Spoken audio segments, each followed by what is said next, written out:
My name is Chris. This happened years ago, and it's something I actually forgot about until recently. I was 17 that summer, working nights at a pizza place on the outskirts of my childhood hometown. I wasn't thrilled with it, but with no money and two parents who would have killed me for being unemployed, I couldn't complain. It was one of those jobs you take because nothing else is hiring. Slow shifts, sticky uniforms, and a beat-up delivery car that barely made it up hills. At least I didn't have to drive my own car. That would have sucked.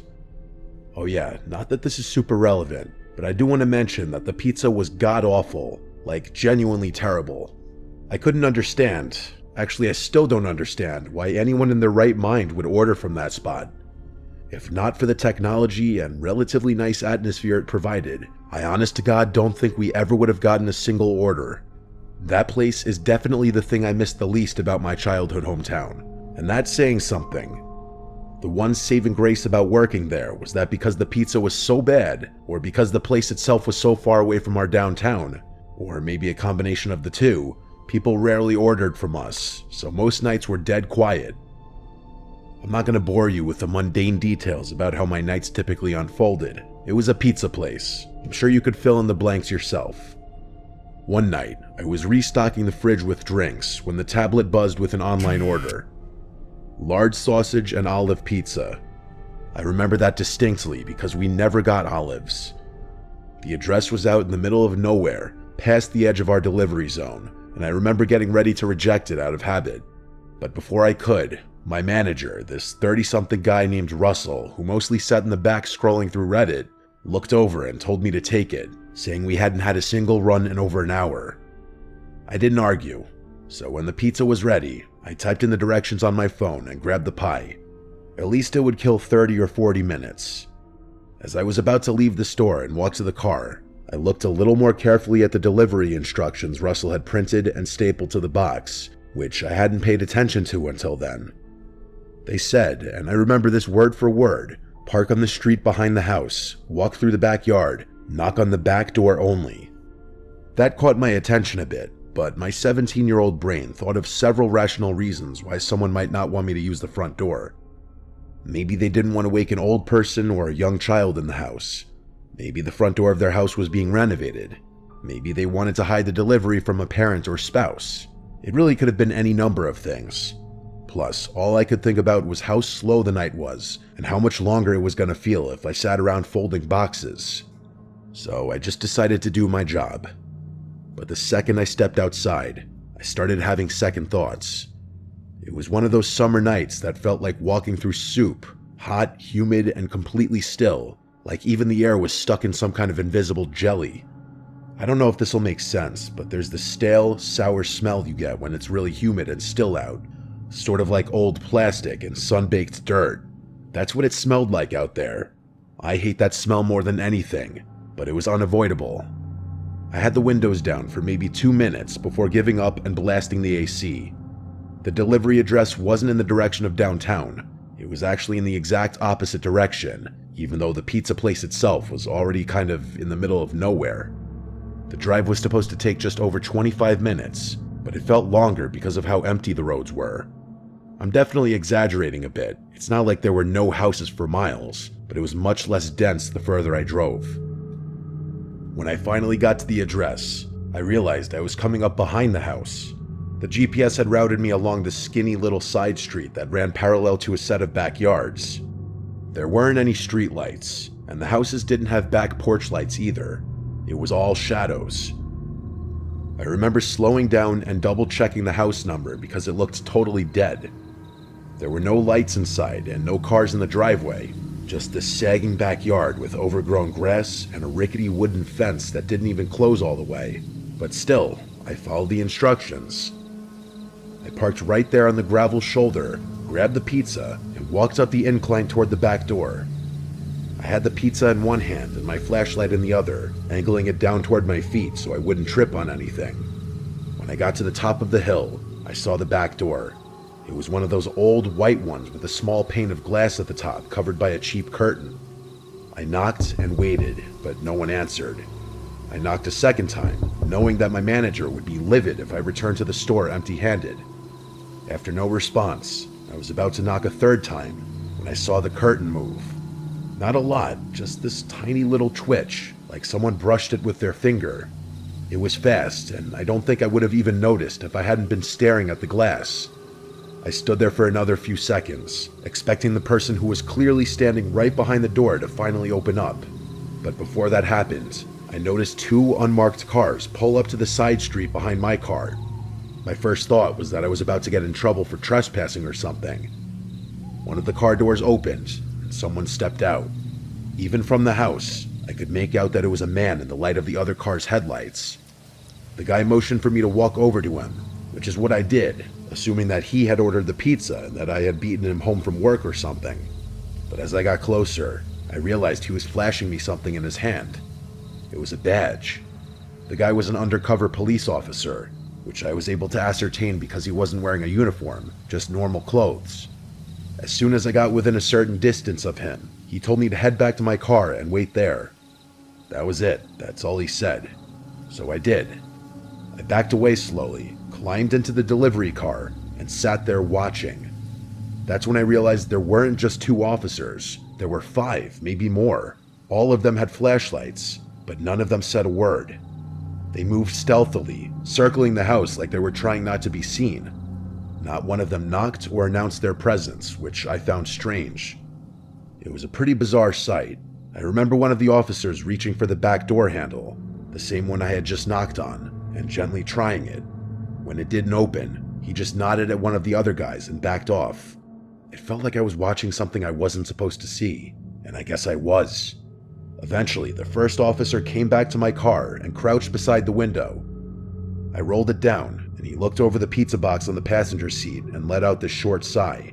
He was relatively vague with what he told me, but he didn't seem like a tool, just that he was trying not to say too much.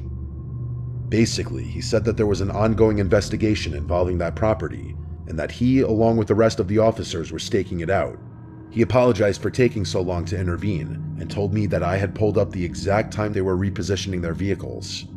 I asked if he wanted to see the delivery order, and he nodded. I pulled it up on the delivery app, but I could tell it was useless. There was an associated phone number with the order, along with the delivery address and the first name, Jerry, but it didn't seem particularly helpful. The officer read it, took the number down, then told me to leave immediately. I expressed my frustration to him, saying that my boss was going to kill me for returning with the pizza, and the guy just shrugged his shoulders. Then he repeated his instruction for me to leave, and started walking away from the car. I was pissed, but there was nothing I could do, so I drove off. It took me the entire ride back for the whole thing to sink in. I didn't really grasp the gravity of the situation until stepping out of the car. If the police hadn't intervened when they did, something awful could have happened. I don't even know what. The more I thought about it, the more I realized that the threat of the police was probably the only reason the person didn't open the door to accept the pizza. But why would someone order a pizza if they were being staked out? Maybe the person inside the house didn't know they were being watched. Or maybe they did, and I was part of some test run. Like maybe I was the bait to see if the cops were watching that side of the house. Or if they left. The curtain moving, the silence, the timing, I don't know. What I do know is that I will never get an explanation for what happened, and thinking back to this incident is mostly a waste of time. I probably would have forgotten all about this if one of my high school friends hadn't brought it up the other week. I didn't even remember it at first. It's probably best I forget about it again, but I figured I'd share it here before that happens.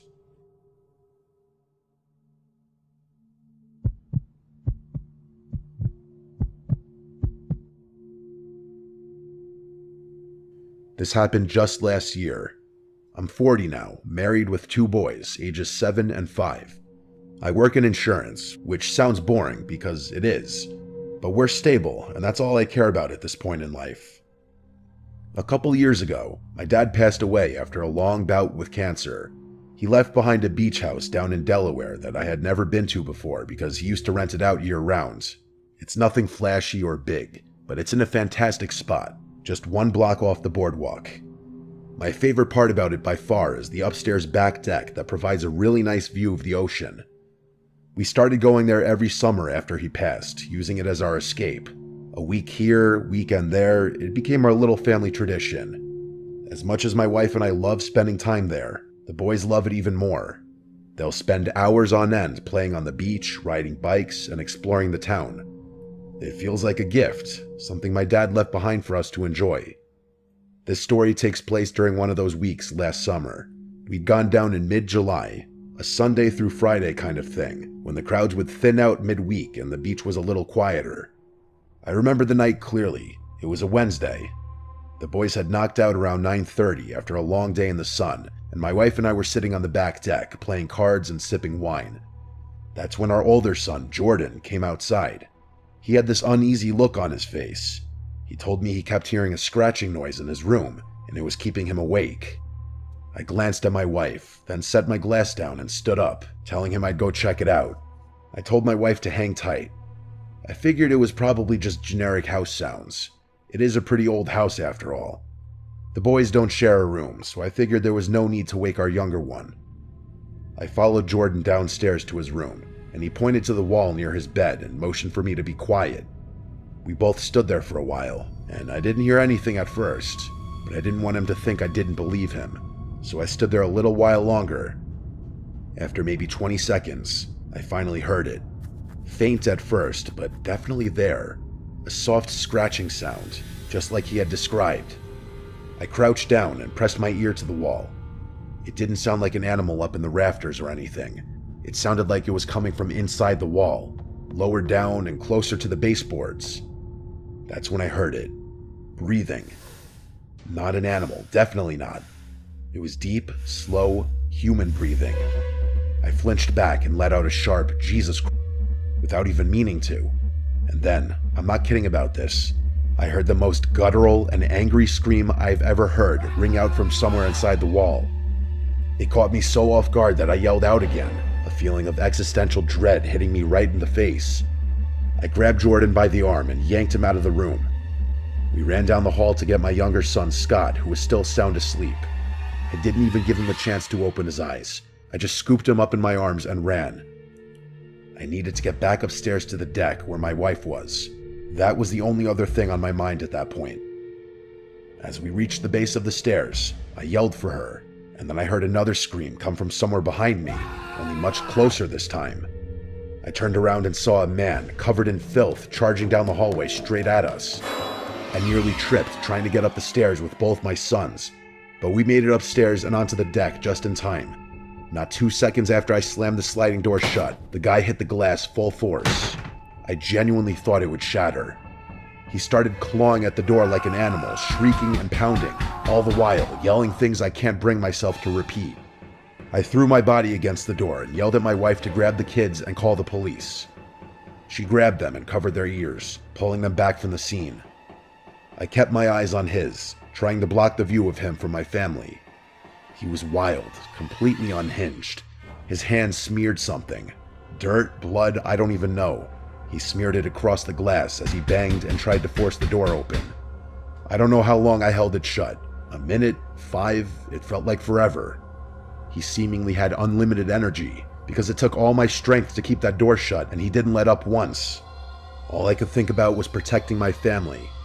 I was fully prepared to fight the guy if the glass broke, but before that happens, the police finally showed up. They must have come around the side, because within seconds, I saw 2 officers inside the house running at the guy who was still banging on the door. One of the officers tackled him from behind, and the other one helped restrain him. The rest of the night was a blur. After getting that guy out of my house and in the back of a police car, the officers asked me for my version of things, which I told them. Together, the 3 of us inspected the house to try and assess how that man had been inside the walls and how he had gotten out so quickly.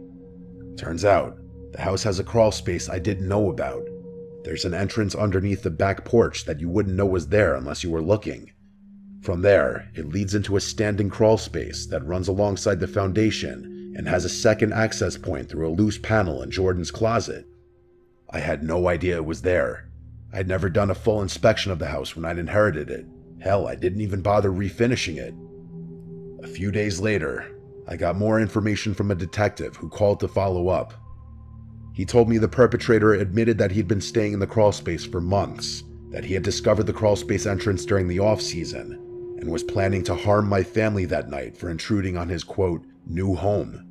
Apparently, the guy had been stealing food from both our house, which we somehow did notice, and our neighbor's trash bins. We didn't go back for the rest of the summer, not out of fear of something else happening, but out of trauma. I didn't want to bring my wife or kids back there for a while, and they didn't object. I hired a crew to seal off the crawl space completely, and once that was done, I was finally able to relax a little. We've been using the house again this summer, and I'm glad to say that things are back to normal, or at least as close to it as we're gonna get.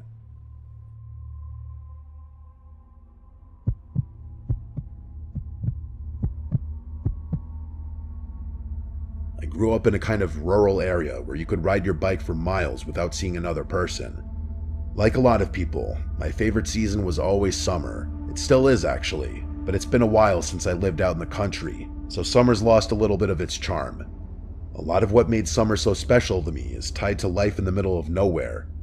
There was something about the warmth, quiet, and emptiness I loved, something I could never find in the city. It's hard to explain, but I just felt so isolated, but in a good way. Like I had my own little corner of the earth, all to myself. Like I could disappear for hours and no one would know. Summer nights were always the best. The darkness added to the feeling of privacy and freedom that the little girl I used to be craved.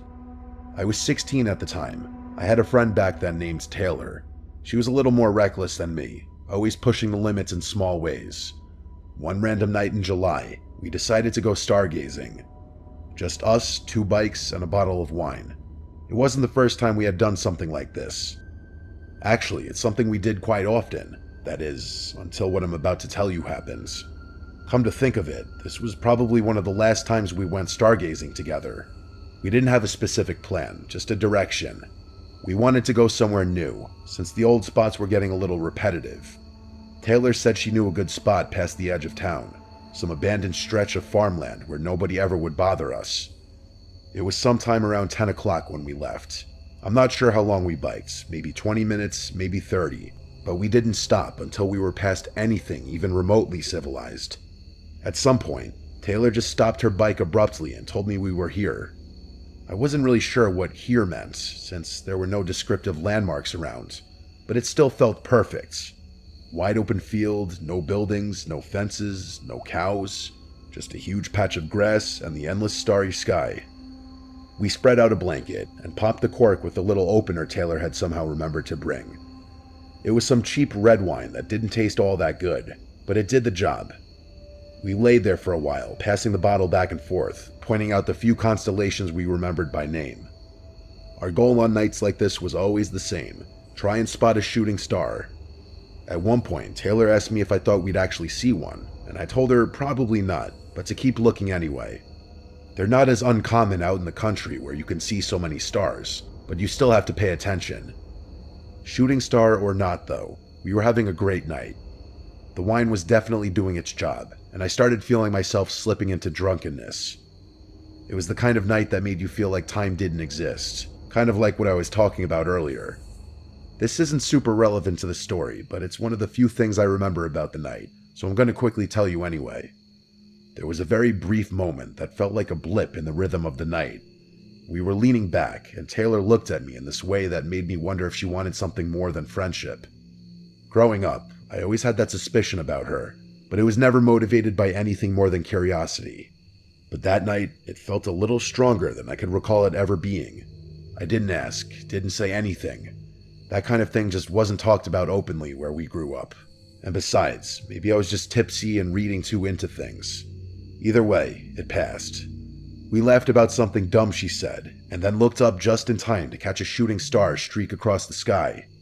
If anyone has ever seen a shooting star, they know the uncontrollable reaction it elicits. Like, you just can't help but laugh or shout something out into the night. The two of us giggled, and Taylor told me to make a wish. I don't remember what it was, probably something silly. We leaned back and talked for a few more minutes, our moods a little uplifted from seeing the shooting star.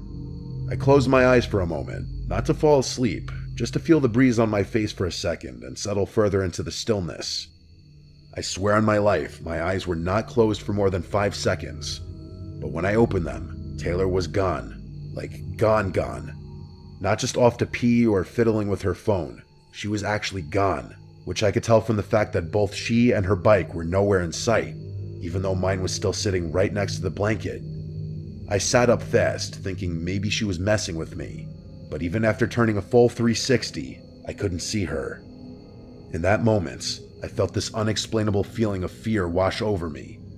The empty field I was sitting in suddenly felt suffocating, and the gentle charm of the night was replaced by panic. The stars looked dimmer, that's the part I can't forget.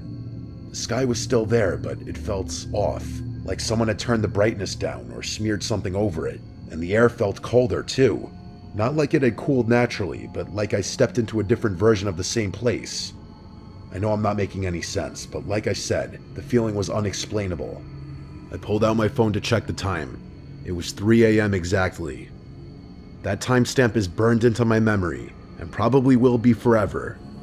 I had to blink a few times to make sure my mind wasn't playing tricks on me. It hadn't even been midnight just a few minutes ago. I kept staring at the time on my phone, wondering if I had somehow fallen asleep. I knew I hadn't, but I couldn't be sure. Would Taylor really leave me there all alone though, even if I had fallen asleep? There was no way. She wouldn't have done that in a million years.